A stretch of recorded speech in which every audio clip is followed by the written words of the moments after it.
Hello नमस्कार दोस्तों, आप देख रहे हैं पीपीटी न्यूज और मैं हूं आपके साथ संजय रामफल। बने रहे हमारे साथ, देखते रहे पीपीटी न्यूज। करते हैं देश विदेश भारत की तमाम खबरों की तरफ रुख। क्या रहेगा मौसम, क्या रहेंगे सोना चांदी के भाव, वो तमाम जानकारी हमारे इस बुलेटिन में। बने रहे हमारे साथ, देखते रहे पीपीटी न्यूज।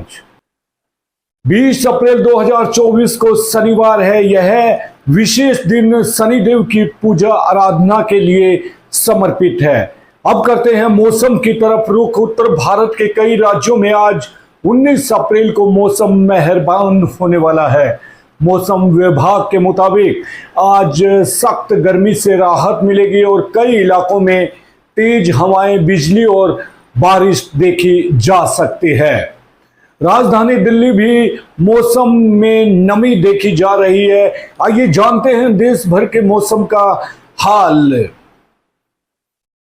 बात करें दिल्ली के मौसम की तो आपको जानकारी के लिए बता दें कि दिल्ली में आज गरज के साथ बारिश होने की भी संभावना है।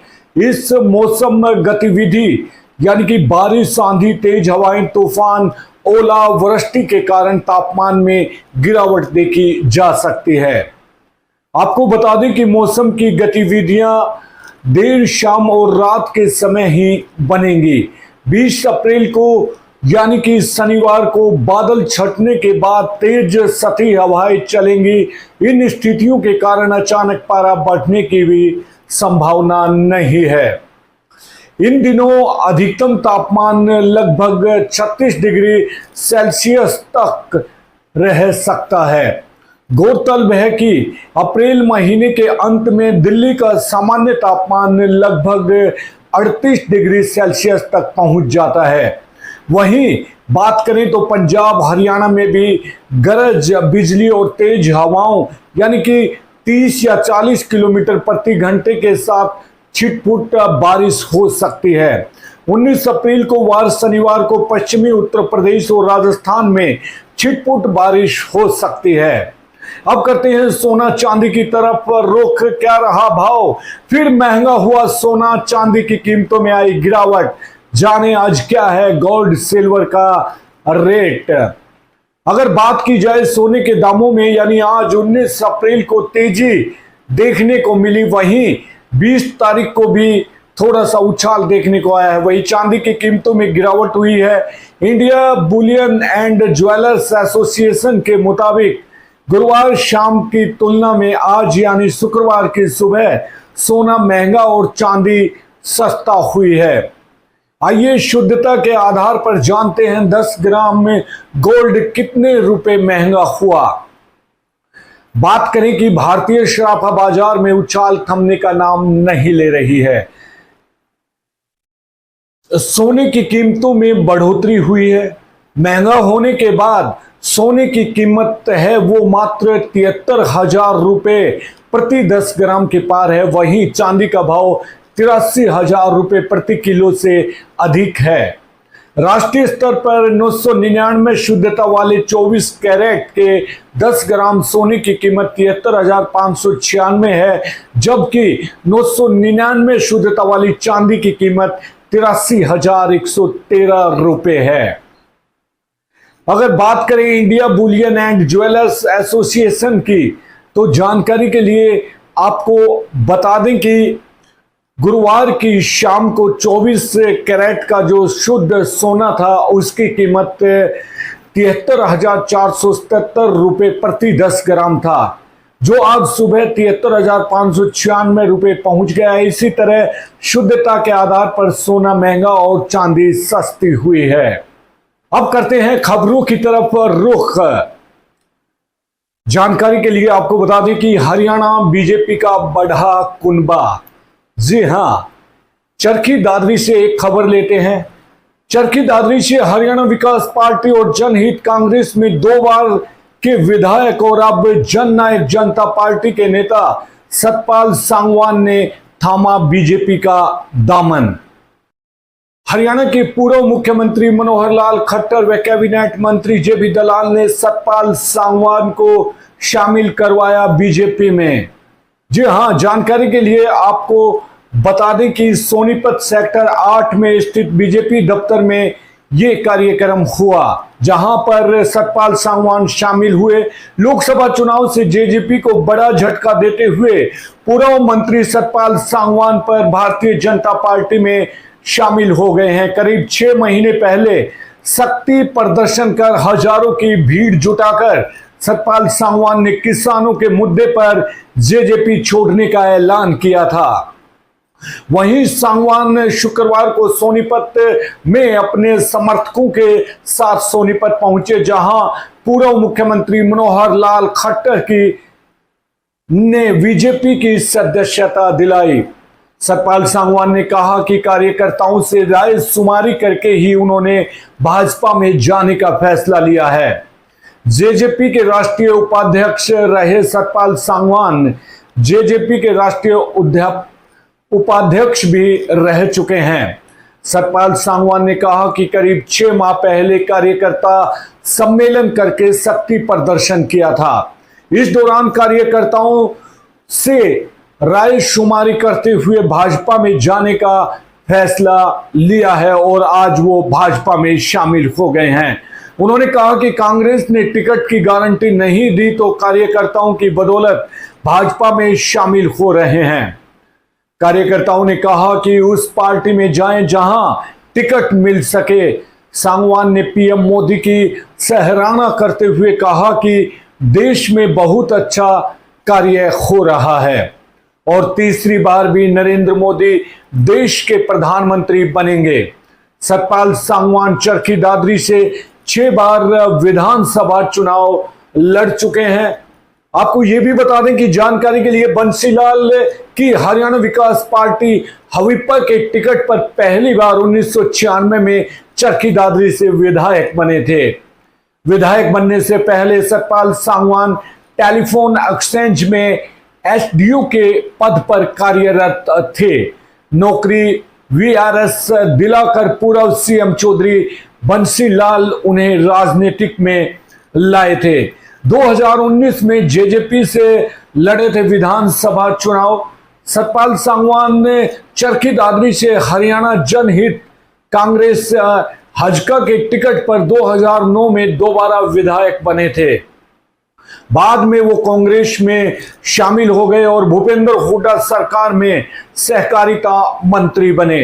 2014 के विधानसभा चुनाव में कांग्रेस के टिकट पर वो चुनाव हार गए, लेकिन 2019 के चुनाव में कांग्रेस ने उनका टिकट काट दिया, जिसके बाद वो जननायक जनता पार्टी में शामिल हो गए और जसपा से विधानसभा का चुनाव लड़ा। जानकारी के लिए आपको बता दें कि इस चुनाव में सतपाल सांगवान दूसरे नंबर पर रहे। किसान आंदोलन के दौरान छोड़ी जेजेपी। जी हां, किसान आंदोलन के दौरान सतपाल सांगवान ने जसपा को अलविदा कह दिया था।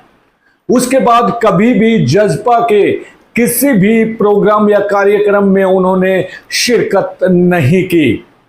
पिछले करीब साल से दौरान सतपाल सांगवान सार्वजनिक मंचों पर भी किसी भी पार्टी में नहीं होने का ऐलान कर चुके हैं। वो लगातार कांग्रेस या बीजेपी में जाने की चर्चा चल रही थी। आखिरकार उन्होंने भाजपा में जाने का फैसला किया। अब आने वाला वक्त ही बताएगा कि सतपाल सांगवान इलेक्शन लड़ेंगे या नहीं। बेंगलुरु में कुछ नाइजीरिया नागरिकों ने ड्रग छापे के दौरान केंद्रीय अपराध शाखा सीबीसी के अधिकारियों पर लोहे की छड़ें, पत्थर और हेलमेट से हमला किया। यह घटना सीसीटीवी में कैद हुई है, जिसमें सीबीसी इंस्पेक्टर सुब्रमण्यम स्वामी और 5 अन्य अधिकारी गंभीर रूप से घायल हो गए हैं। यह छापा मवल्लीपुरा में एक निवास पर किया गया था, जो राजनुकुटे पुलिस स्टेशन की सीमा के अंदर है। ड्रग सेवन की सूचना मिलने के बाद जैसे ही अधिकारी वहां पहुंचे, उन्होंने आक्रामकता का सामना करना पड़ा, जिसके चलते उन्हें बैकअप के लिए बुलाना पड़ा। बैकअप के रूप में आए पुलिस भी हमले का शिकार हुए और जानकारी के लिए आपको बता दें कि उनकी गाड़ी को भी नुकसान पहुंचा है। हमलावरों को गिरफ्तार कर लिया गया है और घायल अधिकारियों को उपचार के लिए अस्पताल ले जाया गया है। दुबई में भारतीय महावाणिज्य दूतावास में दुबई और संयुक्त अरब अमीरात यूएई के उत्तरी क्षेत्रों में भारी बारिश और बाढ़ के कारण खराब मौसम से प्रभावित भारतीय नागरिकों की सहायता के लिए आपातकालीन हॉटलाइन संपर्क जारी किया है। जानकारी के लिए आपको यह भी बता दें कि संयुक्त अरब अमीरात के अधिकारियों और एयरलाइंस के साथ सहयोग करते हुए भारत सरकार सक्रिय रूप से फंसे हुए व्यक्तियों की सहायता करने में लगी हुई है। ट्विटर के माध्यम से दुबई में भारतीय मिशन ने इन हेल्पलाइन नंबरों का प्रसार किया है और यात्रियों को एयरलाइन से अपडेट प्रदान करना जारी रखा है। इसके अतिरिक्त वे राहत प्रयास प्रदान करने के लिए भारतीय सामुदायिक संगठनों के साथ भी साझेदारी कर रहे हैं। इस ऐतिहासिक मौसम घटना के दौरान भारतीयों की सहायता के लिए भारतीय वाणिज्य दूतावास द्वारा विशेष रूप से तैयार किए गए हेल्पलाइन नंबर उपलब्ध कराए गए हैं, जिसके परिणाम स्वरूप मंगलवार तक दुबई में 5 इंच से अधिक बारिश हुई है। भारतीय वाणिज्य दूतावास ने एक संचार में कहा कि दुबई और उत्तरी अमीरात में चरम मौसम से प्रभावित भारतीय नागरिकों को सहायता आवश्यकता के लिए निम्नलिखित हेल्पलाइन नंबर उपलब्ध हैं: +971501205172 और 971585754213। इस पे आप कॉन्टेक्ट कर सकते हैं। मध्य 971501201572 पर भी संपर्क कर सकते हैं। मध्य पूर्व में बढ़ते तनाव के कारण एयर इंडिया ने तेज अवीव के लिए अपनी सभी उड़ानें 30 अप्रैल 2024 तक रोकने का निर्णय लिया है। एयरलाइन ने जोर देकर कहा है कि यात्रियों और चालक दल की सुरक्षा उनकी सर्वोच्च प्राथमिकता है। एयर इंडिया इस स्थिति पर नजर रख रही है और तेल अवीव की बुकिंग वाले यात्रियों की मदद कर रही है, जिसमें एक बार के परिवर्तन या रद्दीकरण के लिए शुल्क माफ किया जा रहा है। इस कदम से एयरलाइन क्षेत्र में अनिश्चित परिस्थितियों के बीच सुरक्षा के प्रति प्रतिबद्धता का पता चलता है। अब करते हैं अगली खबर की तरफ रुख। लोक जनशक्ति पार्टी रामविलास के नेता चिराग पासवान ने बिहार के जमुई में आयोजित तेजस्वी यादव की एक सभा में अपनी मां के खिलाफ बुरे शब्दों का इस्तेमाल करते हुए निराशा व्यक्त की है। उन्होंने राष्ट्रीय जनता दल आरजेडी के नेता तेजस्वी से इस घटना में शामिल लोगों के खिलाफ कार्रवाई की मांग की। जानकारी के लिए बता दें कि चिराग ने तेजस्वी के दौरान चुप रहने पर निराशा जताई है, यह कहते हुए कि वह तेजस्वी का छोटा भाई है और उनके माता पिता लालू यादव और राबड़ी देवी को अपना समझते हैं। चिराग ने याद दिलाया कि ऐसी घटनाएं जंगल राज की याद दिलाती है, जब महिलाएं असुरक्षित महसूस करती थी। उत्तराखंड में 5 लोकसभा सीटों के लिए मतदान आरंभ हो गया है। भारतीय जनता पार्टी बीजेपी लगातार तीसरी बार इन सीटों पर जीत की आशा कर रही है। वहीं आपको जानकारी के लिए बता दें कि भारतीय राष्ट्रीय कांग्रेस राज्य में अपना प्रभाव पुनः स्थापित करने की कोशिश में है। योग गुरु रामदेव ने मतदान की महत्वता पर बल दिया है। उन्होंने कहा है कि उनका वोट एक ऐसे भारत के लिए है जो रोग और नशा मुक्त हो और युवाओं को बेहतर शिक्षा प्रदान करे। उन्होंने सभी से मतदान करने की अपील की है, यह कहते हुए कि पूर्ण भागीदारी एक मजबूत और पारदर्शी लोकतंत्र के लिए अनिवार्य है। बॉलीवुड अभिनेता नवाजुद्दीन सिद्दीकी और उनके परिवार को मुजफ्फरनगर उत्तर प्रदेश की एक विशेष POSCO अदालत ने छेड़छाड़ के आरोपों से मुक्त कर दिया है। ये शिकायत नवाजुद्दीन की अलग हो चुकी पत्नी आलिया सिद्दीकी ने दर्ज कराई थी, जिन्होंने उनके भाई मिनाजुद्दीन पर 2012 में एक नाबालिग परिवार के सदस्य के साथ छेड़छाड़ का आरोप लगाया था। हालांकि आलिया के कई बार कोर्ट में पेश न होने के कारण जज रितेश सचदेवा ने बंद करने की रिपोर्ट स्वीकार कर ली है। इस निर्णय के साथ ही एक उच्च प्रोफाइल कानूनी संघर्ष का अंत हो गया है और नवाजुद्दीन व उनके परिवार को राहत मिली है, जिन्होंने आलिया के साथ चल रहे विवादित तलाक के बीच लगातार आरोपों का खंडन किया था। अब रुख करते हैं पानीपत की तरफ। पानीपत की प्रिया ने हार्ट एंड मदर केयर अस्पताल में डॉक्टर पर अपने नवजात बेटे को बदलने का आरोप लगाया है। प्रिया के अनुसार उसका बच्चा जन्म के समय स्वस्थ था, पर अगले दिन डॉक्टर ने मौत की खबर दी। पुलिस ने उषा और उसके पति को पानीपत थाने लाया गया, जहां उषा ने दावा किया कि प्रिया ने उसे बच्चा देने की बात कही थी। डॉक्टर और एजेंट मोना शर्मा फरार हैं और प्रिया की काउंसलिंग CWC में की जा रही है। मध्य प्रदेश के पूर्व मुख्यमंत्री शिवराज सिंह चौहान ने रायसेन ने अपना नामांकन पत्र दाखिल किया। उनके साथ उनकी पत्नी, चुनाव प्रभारी महेंद्र सिंह और सांसद रमाकांत भार्गव भी थे। नामांकन से पहले एक रैली हुई और शिवराज ने माता मंदिर में पूजा की।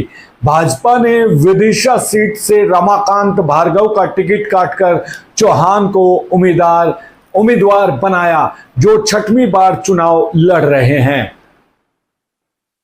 अब करते हैं खबर नैनीताल की तरफ से। जी हां, उत्तराखंडों में 5 लोकसभा सीटों पर जनता अपने मताधिकार का प्रयोग कर रही है। इसी कड़ी में देहरादून में हरिद्वार से भाजपा प्रत्याशी त्रिवेंद्र सिंह रावत ने अपने परिवार के साथ मतदान केंद्र पहुंचकर मतदान किया। मतदान के बाद त्रिवेंद्र सिंह रावत ने कहा कि आज लोकतंत्र पर्व का बहुत बड़ा दिन है। आज जनता देश के भविष्य को चुन रही है। मतदान के समय एक उत्सुकता रहती है, लेकिन इस बार जनता को ज्यादा उत्सुक दिख रही है, क्योंकि इस बार का मतदान विकसित भारत के लिए किया जा रहा है। हमारी निगाहें आने वाली पीढ़ी पर हैं, उसी के लिए ये सब कुछ हो रहा है। वहीं हरिद्वार लोकसभा सीट से ही कांग्रेस के प्रत्याशी वीरेंद्र रावत ने मतदान किया है। मतदान के बाद उन्होंने कहा है कि इस बार जनता बदलाव के लिए वोट कर रही है, जनता बदलाव चाहती है। मुझे पूरा विश्वास है कि इस बार जनता कांग्रेस को विजयी बनाएगी। टिहरी लोकसभा सीट पर 11 प्रत्याशियों के लिए मतदान जारी है। लोग लोकतंत्र के महापर्व पर बढ़ चढ़कर हिस्सा ले रहे हैं। टिहरी संसदीय क्षेत्र से कांग्रेस प्रत्याशी ज्योत सिंह गुनसोला ने भी मंसूरी में अपने मतदान का प्रयोग किया। टिहरी से बीजेपी उम्मीदवार माला राज्य लक्ष्मी शाह ने भी अपने मतदान केंद्र पहुंचकर मतदान किया। उन्होंने कहा कि जनता विकास के लिए अपना वोट कर रही है। उत्तराखंड के पूर्व मुख्यमंत्री रमेश पोखरियाल निशंक ने अपनी बेटी आरुषि निशंक और विदुषी निशंक के साथ मतदान करके लोकतंत्र के महापर्व में अपनी भागीदारी दी। पौड़ी गढ़वाल सीट से कांग्रेस प्रत्याशी गणेश गोदियाल ने भी मतदान किया। उन्होंने अपने परिवार के साथ पैठानी में वोट डाला। पौड़ी गढ़वाल सीट पर गणेश गोदियाल का मुकाबला बीजेपी के अनिल बलूनी से है।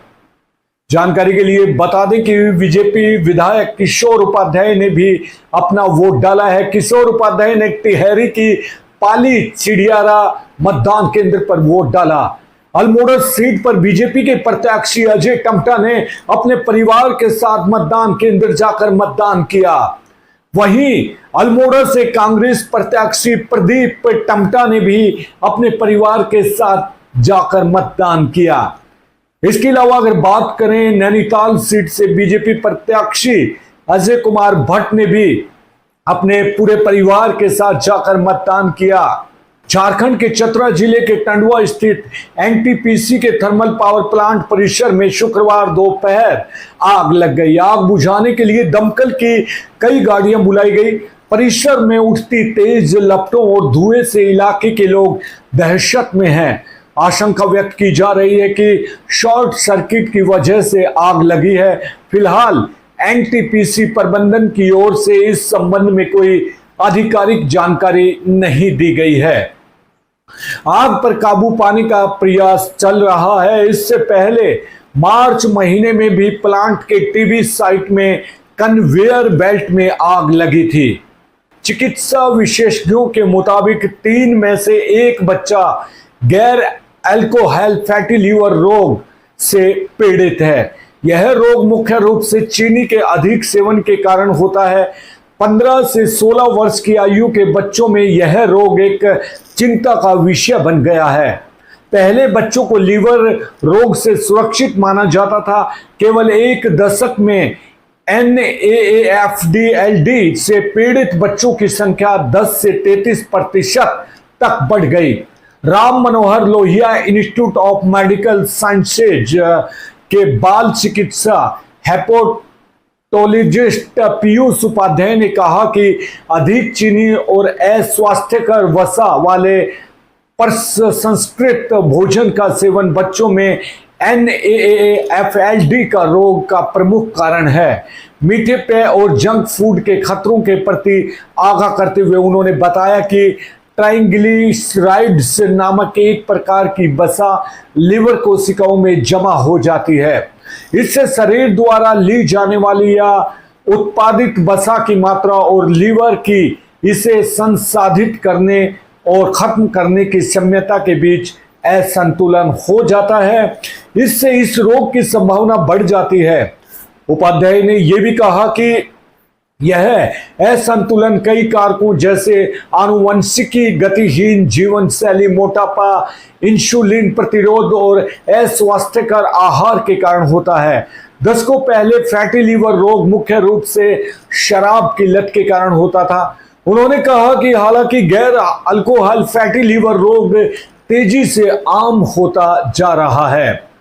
उन्होंने बताया कि मैं हर महीने NAAFLD वाले लगभग 60 से 70 बच्चों को देखता हूं जो 1 दशक के मुकाबले में 2 गुणों से भी अधिक हैं। एक अन्य गैस्ट्रोएंट्रोलॉजिस्ट पुनीत मल्होत्रा ने कहा कि कई अध्ययनों से पता चला है कि जीवन शैली में बदलाव कर NAAFLD को रोका जा सकता है। इसके लिए चीनी और जंक फूड का सेवन कम करना और नियमित रूप से कम 30 मिनट तक व्यायाम करना होगा। उन्होंने जानकारी देते हुए बताया कि NAAFLD के लीवर सिरोसिस बदलने का खतरा बताते हुए कि यह एक गंभीर स्थिति है। इसका उपचार लीवर प्रत्यारोपण है। मेदांता अस्पताल में गैस्ट्रोएंट्रोलॉजी विभाग के निदेशक अजय वर्मा ने कहा कि चीनी का सेवन कम कर हम इस रोग से बच सकते हैं। कर्नाटक में एक दुखद घटना घटी जहां कांग्रेस के नगर सेवक निरंजन हेरमेट की 23 वर्षीय बेटी नेहा की हुबली के BVV कॉलेज फयाज नामक पूर्व छात्र ने हत्या कर दी। CCTV में कैद इस हमले में फयाज को नेहा पर कई बार चाकू से वार करते हुए देखा गया। मास्टर्स इन कंप्यूटर एप्लीकेशंस की पढ़ाई कर रही नेहा अपनी चोटों के कारण चल बसी। फयाज, जिसने पहले नेहा को प्रपोज किया था और जाति भेद के कारण अस्वीकार कर दिया था, पुलिस ने गिरफ्तार कर लिया है और इस हत्या ने बीजेपी और कांग्रेस के बीच गर्मागर्म बहस को जन्म दे दिया है, जिसमें लव जिहाद के आरोप सामने आए हैं। अब बात करें, यूक्रेन की सेना ने अपनी वायुसेना और रक्षा खुफिया विभाग के साथ मिलकर एक रूसी Tu-22M3 बम वर्षक विमान को मार गिराया, जो रूस के आक्रामक आक्रमण के 2 साल से अधिक समय के बाद पहली घटना है।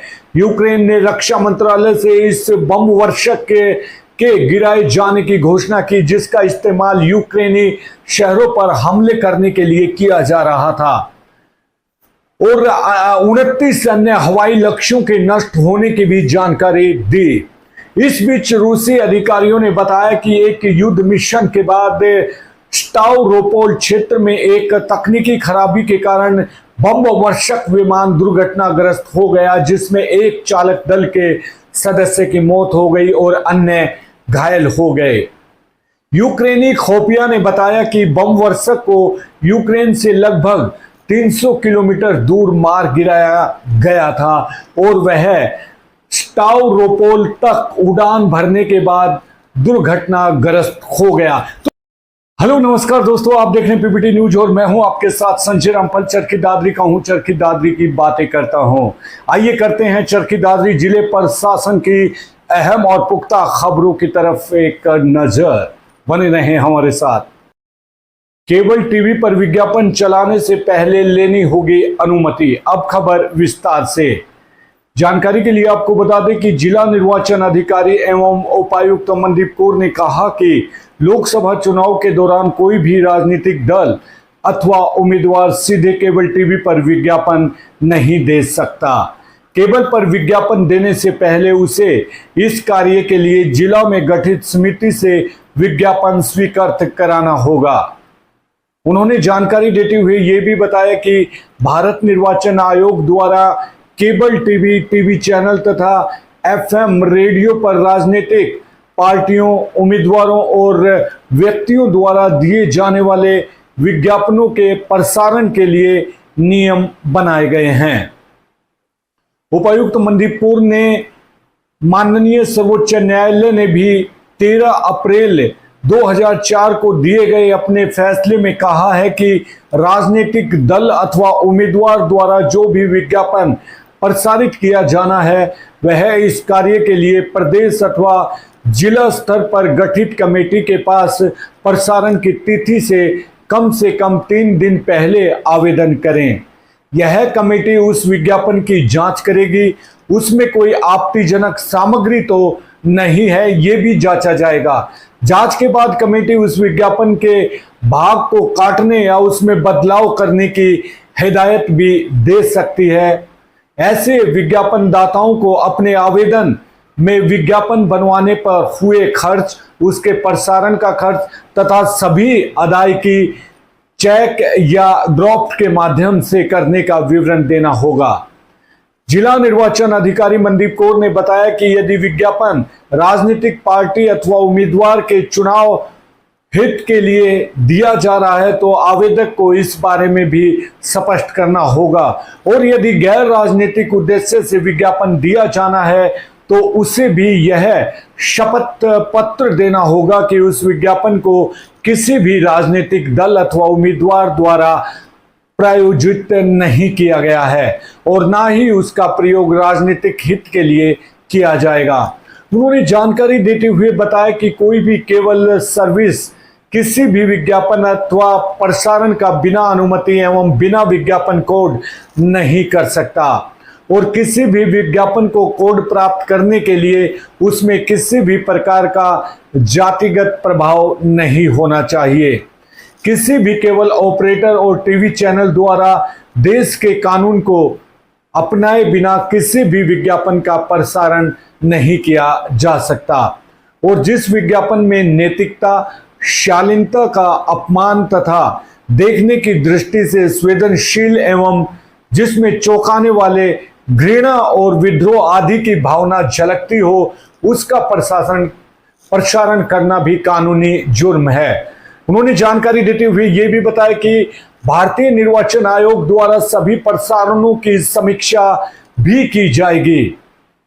राजनीतिक पार्टियां, उम्मीदवारों और व्यक्तियों को विज्ञापनों के लिए आवेदन में सभी जानकारियां दी जानी अनिवार्य हैं। बोर्ड बनवाकर जिम्मेदारी निभाएं और टर्निंग 18 के अर्थ को सार्थक करें। जी हां, भारत निर्वाचन आयोग द्वारा युवाओं को मतदान के लिए प्रेरित करने और अपना वोट बनवाने के लिए टर्निंग 18 और यू आर द वन जैसे स्लोगन देकर सोशल मीडिया के जरिए एक अनूठी पहल की गई है। टर्निंग 18 का अर्थ है युवा अब अपनी नई भूमिका निभाते हुए जिम्मेदारी के साथ वोट करें और अपने मनपसंद जनप्रतिनिधि को चुने। जिला निर्वाचन अधिकारी एवं उपायुक्त मनदीप कौर ने जानकारी देते हुए बताया कि मतदाताओं की जागरूकता के लिए निर्वाचन आयोग इस बार फील्ड में ही नहीं सोशल मीडिया पर भी पूर्णतः सक्रिय है। निर्वाचन आयोग का इस बार मतदान के लिए नए मतदाताओं को आकर्षित करने पर पूरा जोर है। जो युवा 18 से 30 साल की आयु के हैं उनके लिए आयोग ने मतदान करने पर यू आर द वन के नाम से नया स्लोगन दिया है। ये युवा आगामी चुनाव में अपने मत का प्रयोग उंगली पर लगे स्याही के निशान सहित यू आर द वन लिखकर सोशल मीडिया पर फोटो अपलोड कर सकते हैं। सोशल मीडिया में भ्रामक प्रचार पर झेलनी पड़ सकती है कार्यवाही। जी हां, जिला निर्वाचन अधिकारी एवं उपायुक्त मनदीप कौर ने यह भी कहा कि लोकसभा आम चुनाव को जिला में पारदर्शी और निष्पक्ष ढंग से संपन्न कराने को लेकर प्रशासन पूरी तरह से गंभीर है। उन्होंने जानकारी देते हुए बताया कि आदर्श आचार संहिता की पालना को लेकर भारत निर्वाचन आयोग के निर्देशानुसार साइबर सेल सहित विभिन्न टीमों द्वारा सोशल मीडिया पर भी कड़ी निगरानी रखी जा रही है। सोशल मीडिया के माध्यम से प्रसारित विज्ञापनों का खर्चा भी संबंधित उम्मीदवार या पार्टी के खाते में जोड़ा जाएगा। उन्होंने बताया कि आचार संहिता के दौरान कोई भी उम्मीदवार व पार्टी प्रत्यक्ष या अप्रत्यक्ष रूप से भ्रामक चुनाव सामग्री का प्रसारण नहीं कर सकते। किसी भी हाल में आदर्श चुनाव आचार संहिता की उल्लंघना नहीं होने दी जाएगी। यदि कोई ऐसा करता है तो उसके खिलाफ नियमानुसार कार्रवाई अमल में लाई जाएगी। विभाग के लोक कलाकारों ने स्वीप अभियान के तहत लोगों को किया जागरूक। जिला निर्वाचन अधिकारी एवं उपायुक्त मनदीप कौर के निर्देशों के अनुसार सूचना जनसंपर्क भाषा एवं संस्कृति विभाग की भजन मंडली ने विभिन्न गांव में विगत चुनाव में कम मतदान वाले बूथ क्षेत्रों में मतदाताओं को लोक शैली में मतदान करने को लेकर जागरूक किया। जिला सूचना एवं जनसंपर्क अधिकारी DIPRO संदीप हुड्डा ने जानकारी देते हुए बताया कि लोकसभा चुनाव में अधिक से अधिक मतदान को लेकर जिला में प्रत्येक विधानसभा के अनुसार ऐसे बूथों की सूची तैयार की गई है जहां पर विगत लोकसभा चुनाव में सामान्य से मतदान प्रतिशत कम हुआ था। अब लोकसभा चुनाव 2024 में इन बूथों पर मतदान प्रतिशत बढ़ाने का फोकस रखा है। स्वीप के जिला नोडल अधिकारी एवं ADC डॉक्टर जयेंद्र सिंह के निर्देशों के अनुसार शिक्षण संस्थाओं में मतदाता जागरूकता कार्यक्रमों का आयोजन किया जा रहा है और अधिक से अधिक युवाओं को अपने मत का प्रयोग करने के लिए जागरूक किया जा रहा है।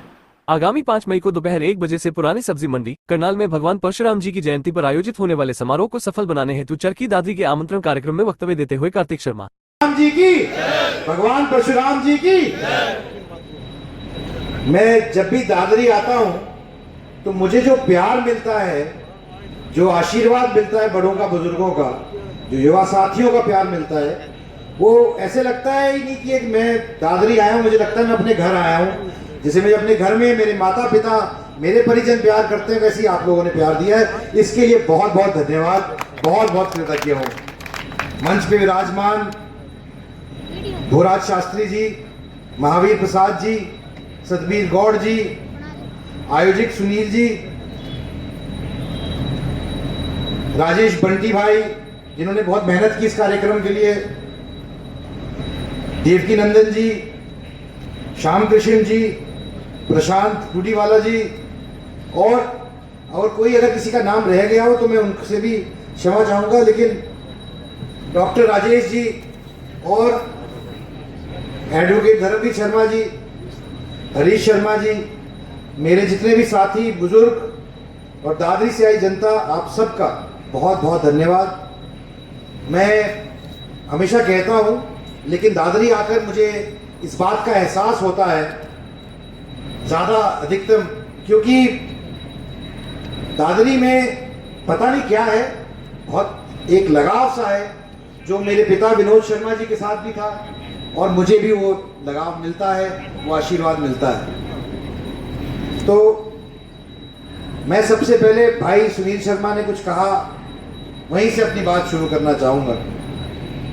ये बात सच है कि परशुराम जी 36 बिरादरी के भगवान हैं, इसमें कोई संशय नहीं है। लेकिन एक बात मैं सुनील भाई आपसे सहमत नहीं हूँ, वो ये है कि यहाँ पे बैठा हुआ हर आदमी, समाज का जो व्यक्ति है वो परशुराम जी का वंशज है, उनका धर्म है परशुराम जी की सीख को आगे बढ़ाना, उनकी शिक्षा को आगे बढ़ाना, उनके सिखाई हुई चीज़ को उसका प्रचार प्रसार करना।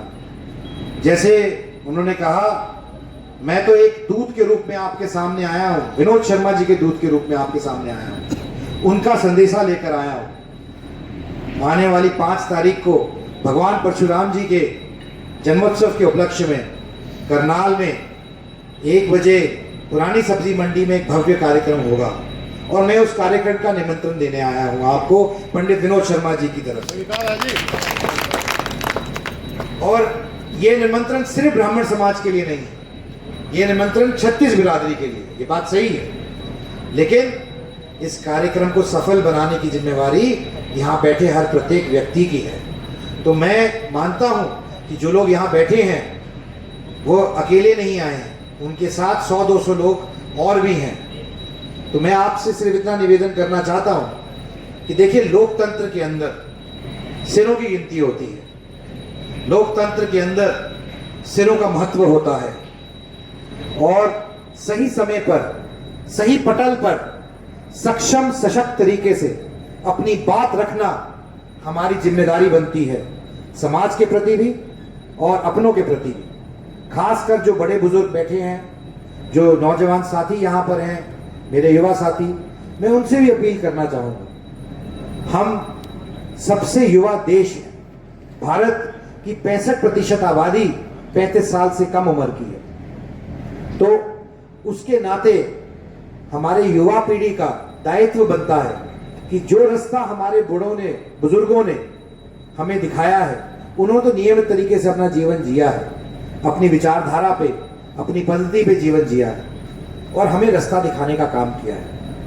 अब बारी हमारी है कि अब युवा पीढ़ी आगे आए और इस दायित्व को समझे और दायित्व को समझ के वो बात उन तक ले जाने का काम करे, ताकि जो भी समस्याएं हैं, जो भी दिक्कत है युवाओं की, समाज की, उनको हम सही पटल पे रख सकें और उनका समस्या का समाधान करा सकें। मैं आपको याद दिलाना चाहता हूं कि 12 दिसंबर को परशुराम महाकुंभ का जब आयोजन हुआ था, तो उसमें दादरी का और डूडीवाला का भी बहुत विशेष योगदान था। आप लोगों ने बढ़ चढ़ के उसके अंदर हिस्सा लिया और अपनी एक पहचान बनाने का काम किया। मैं ये कहना चाहता हूं कि इस बार भी मुझे ये उम्मीद है कि दादरी सिर्फ एक विधानसभा क्षेत्र के तौर पर नहीं, बल्कि जो रिकॉर्ड पिछली बार बनाया था उसको तोड़ने का काम करेंगे। आप सब ज्यादा से ज्यादा संख्या में पहुंचकर, देखिए, पंडित विनोद शर्मा जी ने मुझे 2 बातें बोली थी जब मैं सार्वजनिक जीवन में कदम रख रहा था। उन्होंने मुझे बोला कि अगर तुम अपने समाज के काम नहीं आ सकते या गरीब व्यक्ति के काम नहीं आ सकते तो सार्वजनिक जीवन में आना व्यर्थ है। अगर उनकी मदद कर सकते हो तो सार्वजनिक जीवन में आओ। तो उन्हीं की सीख लेते हुए, उन्हीं के सिखाए हुए रास्ते पर, दिखाए हुए रास्ते पर मैं आगे बढ़ने का काम कर रहा हूं। मुझे आपका आशीर्वाद मिलता रहे, प्यार मिलता रहे, तो मैं आपको आश्वस्त करता हूं कि आप मुझे अपने साथ आगे पीछे हर जगह खड़े पाएंगे। तो मैं बहुत ज्यादा नहीं कहूंगा, क्योंकि मैंने पहले ही कहा, मैं एक नेता के तौर नहीं आया हूं, एक बेटे के तौर पे आया हूं, एक भाई के तौर आपके बीच में आया हूं, भाई के नाते से आया हूं। तो मैं आपको यही निवेदन करूंगा कि आप इस कार्यक्रम को सक्षम बनाएं, ताकि हम सक्षम बन सकें, ताकि आपकी बात सक्षम तरीके से रख सकें। तो मैं आपसे इतना ही निवेदन करूंगा पुणे, और आपको जिस भी चीज की जरूरत होगी, यहाँ पर पूरी टीम है, शशिकांत जी हैं, देवकीनंदन जी हैं, बंटी भाई है, सुनील जी हैं, बाकी सब लोग हैं। आप सब के लिए हर चीज यहाँ पर मुहैया होगी, गाड़ियों की व्यवस्था रहेगी, हर चीज की रहेगी, तो आपको किसी चीज की चिंता करने की जरूरत नहीं है। और आपके पास कर्मठ लोग हैं, शशिकांत जी जैसे कर्मठ लोग हैं, बंटी जी जैसे कर्मठ लोग हैं, देवकीनंदन जी जैसे बहुत ही अच्छे वक्ता हैं। मैं खुद उनको